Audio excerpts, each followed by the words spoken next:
Career taekwondo একাডেমীৰ গ্ৰীষ্মকালীন পৰীক্ষা নিবিড় মুকলি ভাৰতৰ ১ নং আৰু বিশ্বৰ ১৭ নং ৰেংকিঙৰ অমন কুমাৰ কাৰ্ডিয়ানৰ প্ৰশিক্ষণত হৈ থকা এই শিবিৰ সামৰণি পৰে ৮ জুলাই। আবেলি পৰত তথা সন্ধ্যা পৰত আপোনালোকলৈ সাদৰ সম্ভাষণ জ্ঞাপন কৰিছোঁ। আপোনালোকৰ বহুমূলীয়া সময় নষ্ট কৰি আমাৰ মাজত আহি আমাৰ ছাত্ৰ ছাত্ৰীসকলক, অভিভাৱকসকলক, আমাৰ প্ৰশিক্ষকসকলক আপোনালোকে উৎসাহিত কৰাৰ বাবে প্ৰথমতে আপোনালোকৰ ধন্যবাদ জ্ঞাপন কৰি লৈছোঁ। আমাৰ কেৰিয়াৰ টাইকোৱাণ্ডো একাডেমীৰ মুখ্য প্ৰশিক্ষণ কেন্দ্ৰ লাদৈগড়ত আছে আৰু সেই মুখ্য প্ৰশিক্ষণ কেন্দ্ৰৰ প্ৰশিক্ষক ৰাজু গগৈ আমাৰ মাজত আছে, সহ প্ৰশিক্ষক পাপু ভৰালী আজি আমাৰ মাজত আছে। আমাৰ এই প্ৰশিক্ষণ কাৰ্যসূচী আজি ৩ তাৰিখৰ পৰা চলিব ৮ তাৰিখলৈকে।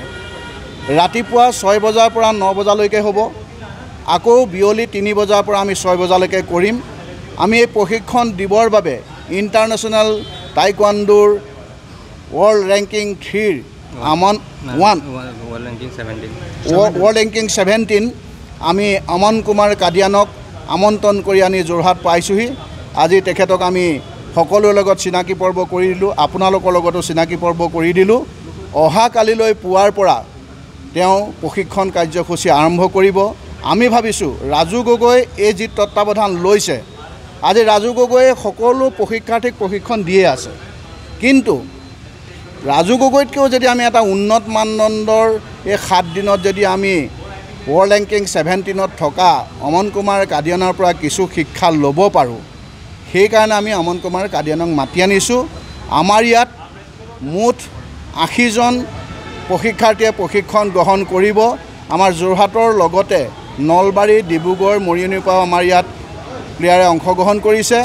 আজি আমাৰ এই প্ৰশিক্ষণ কেন্দ্ৰত আমাৰ যোৰহাট জিলা টাইকোৱাণ্ডো খণ্ডৰ সভাপতি মহোদয় উপস্থিত আছে, সম্পাদক মহোদয় উপস্থিত আছে, লগতে আমাৰ প্ৰশিক্ষক অমন কুমাৰ কাৰ্ডিয়ানো উপস্থিত আছে। গতিকে আমি আপোনালোকক এইখিনি কথা অৱগত কৰিলোঁ আৰু আপোনালোকক আমি অনুৰোধ কৰিম, এই ৮ তাৰিখলৈকে আমাৰ যি প্ৰশিক্ষণ কাৰ্যসূচী চলি থাকিব, আপোনালোকে অন্ততঃ 2 বেলা নোৱাৰিলেও এবেলা সময় আপোনালোকে আমাক আধা ঘণ্টা সময় যদি আহি আমাক সহায় সহযোগ কৰে, আপোনালোকক আমি নথৈ আনন্দিত হ'ম। ইয়াকে কৈ আজি এই অনুষ্ঠান শুভাৰম্ভ হ'ল বুলি সামৰণি মাৰিছোঁ। আমি বহুদিনৰ পৰা আমি পৰিকল্পনা কৰি আছিলোঁ যে আমি ইণ্টাৰনেশ্যনেল ৰেফাৰী কোচ এজনৰ পৰা আমি ট্ৰেইনিং দিম আমাৰ ষ্টুডেণ্টখিনি, কিন্তু সেই চিন্তাটো আজি অন্ত পৰিছে। আৰু অমন কুমাৰ কাৰ্ডিয়ান ইণ্ডিয়াৰ নম্বৰ 1 ৰেংকত আছে আৰু ৱৰ্ল্ডত 17ত আছে, 1 নম্বৰ ৰেংকত আছে আৰু ৱৰ্ল্ডত 17ত আছে। আৰু আজি এসপ্তাহো হোৱা নাই তেওঁ ইণ্টাৰনেশ্যনেল ভিয়েটনামত অপেন ইণ্টাৰনেশ্যনেল হৈ আছিলে, তেওঁ তাত ব্ৰঞ্জ মেডেল পাবলৈ সক্ষম হৈছে। আৰু মই আশা কৰোঁ, আমিতো সদায় ক্লাছ দিয়ে আছোঁ, প্ৰেক্টিছ কৰাই আছোঁ, আৰু তেওঁৰ পৰা আমি যাতে আৰু অলপ বেলেগ কিবা শিকিব পাৰোঁ, সেইকাৰণে তেওঁক মাতি আনিছোঁ। আৰু তেওঁৰ পৰা মোৰ মতে তেওঁৰ পৰা বহুতখিনি শিকিব ল'ৰা ছোৱালী, আৰু অনাগত দিনত নেশ্যনেলতো আমাৰ মেডেল পাইছে, আৰু আমি ইণ্টাৰনেশ্যনেল লেভেললৈকে লৈ যাব পাৰোঁ ল'ৰা ছোৱালীখিনি, যাতে আৰু সুনাম কঢ়িয়াই আনিব পাৰে যোৰহাটলৈ তথা অসমলৈ বা ইণ্ডিয়ালৈ সুনাম কঢ়িয়াই আনিব পাৰে। তাৰ কাৰণে আমি চেষ্টা কৰি আছোঁ, আৰু এই আজি শুভাৰম্ভী হ'ল বুলি ঘোষণা কৰিছোঁ কেম্পটো। আৰু অমন কুমাৰ কাৰ্ডিয়ান আমি তেওঁক আনি পাইছোঁহি।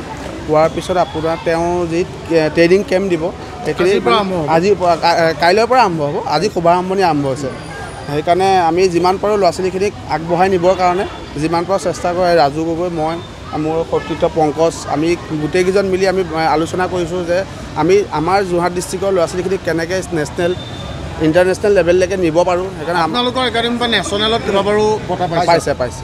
আমাৰ যোৱা বছৰো পাইছে 3জনে, তাৰ আগৰ বছৰো পাইছে, তেনেকৈ পাই আছে। কিন্তু তেনেকৈ আগবঢ়াই কেনেকৈ নিব পাৰোঁ ল'ৰা ছোৱালীখিনি, তাকে আমি কৰিবৰ কাৰণে তেওঁক আমি মাতি আনি ইয়াত এসপ্তাহৰ ট্ৰেইনিং এটা দিব বিচাৰিছোঁ। আমাৰ 3টাই পোৱা আছে, গ'ল্ড, চিলভাৰ, ব্ৰঞ্জ 3টাই পোৱা আছে। মই যোৰহাট জিলা টাইকোৱাণ্ডো সন্থাৰ তৰফৰ পৰা সকলোকে উপস্থিত আমাৰ প্ৰশিক্ষাৰ্থী তথা আমাৰ গাৰ্জেন আৰু আমাৰ ষ্টুডেণ্ট সকলোলৈকে মই শ্ৰদ্ধা নিবেদিছোঁ। আৰু মই আশা ৰাখিছোঁ আজি ৰাজু গগৈ ডাঙৰ উৎসাহিত মনেৰে ছামাৰ কেম্প আমাৰ যি কৰিছে, এই কেম্প আচলতে আমি প্ৰয়োজনবোধ কৰোঁ মাজে মাজে, যিহেতু যোৰহাট জিলা টাইকোৱাণ্ডো সন্থাত আমি যেতিয়া কাৰ্যকালত আছিলোঁ, আমি 90 চনৰ কথা কৈছোঁ, তেতিয়াৰ পৰা আমি যিহেতু আৰম্ভণি পৰ্যায়ত আমি টাইকোণ্ডোত থকা অৱস্থাটো দেখিছিলোঁ। আমাৰ মণিপুৰৰ আমাৰ 2-এজন প্ৰশিক্ষক তেনেকৈ স্পেচিয়েলি আমি অনা হয়। কেলৈ আমাৰ শিকিবলগীয়া কিছু বহুত কাম থাকে। আমি হয়তো কেতিয়াবা আমাৰ লোকেলি কিছুমানতকৈ আমি মণিপুৰৰে হওক আমাৰ বাকীখিনিৰ অকণমান ট্ৰেইন আপটো আমি অলপ অনুভৱ কৰোঁ। অমন কুমাৰ কাদিয়ানৰ বাহিৰে আৰু কাক আনিছে? ইয়ালৈ যিহেতু আমাৰ ৱাই চেমচং ছাৰ আহিছে, আমি তেতিয়া 90 দশকত তেওঁলোক আছিলে, আমি বাৰুণী সিং ছাৰ আছিলে, আমাৰ তেওঁলোক যিহেতু ইণ্টাৰনেশ্যনেল প্লেয়াৰ আছিলে, আগতো আহিছে। সুবন সিং ছাৰ আহিছিলে। আৰু আজি বিশেষকৈ মই ৰাজু গগৈ কেৰিয়াৰ টাইকোণ্ডো একাডেমীক মই ধন্যবাদ জ্ঞাপন কৰিছোঁ। ছামাৰ কেম্পৰ যিহেতু প্ৰয়োজনবোৰ এই কাৰণেই আছিলে, ষ্টুডেণ্টখিনিয়ে যিহেতু এইটো টাইম অলপ ফ্ৰী থাকে আৰু তেওঁলোকক অকণমান সময় দিব পৰা হয়। আৰু এই টাইমটোত যদি গাৰ্জেনখিনিও তেওঁলোক অকণমান চিৰিয়াছ হৈ থাকে, কাৰণ পৰীক্ষাবোৰ জেনেৰেলি এইটো টাইমত নাথাকে। আৰু উপযুক্ত সময়ত ৰাজু গগৈ ডাঙৰীয়া, পাপু ভৰালী ডাঙৰীয়া, আমাৰ সতীৰ্থসকল, আমাৰ উপ সভাপতি বীৰেন বৰা, আমাৰ সম্পাদক আমাৰ শ্ৰীমন্ত কলিতা ডাঙৰীয়াকে আমাৰ লগত যোগাযোগ কৰি এই পৰ্যায়ত আজি অনাৰ কাৰণে যি আমাৰ কেম্প আমি পাইছোঁ, আমি আশা ৰাখিম ইয়াৰ পৰা যাতে আমাৰ যোৱা বছৰ আমি নেশ্যনেল 4-5জন প্লেয়াৰ আমি পাইছিলোঁ, ইয়াৰ পাছতো যাতে আমি ৰাজু গগৈ ডাঙৰীয়াৰ নহয় যোৰহাট জিলা ভিত্তিত আমি নেশ্যনেল প্লেয়াৰ সৃষ্টি কৰিবলৈ সক্ষম হ'ম বুলি আমি পুনৰ আশাবাদী। যোৰহাটৰ পৰা শ্ৰীমন্ত মাধৱ বৰুৱাৰ ৰিপৰ্ট, নিউজ নাও 24/7।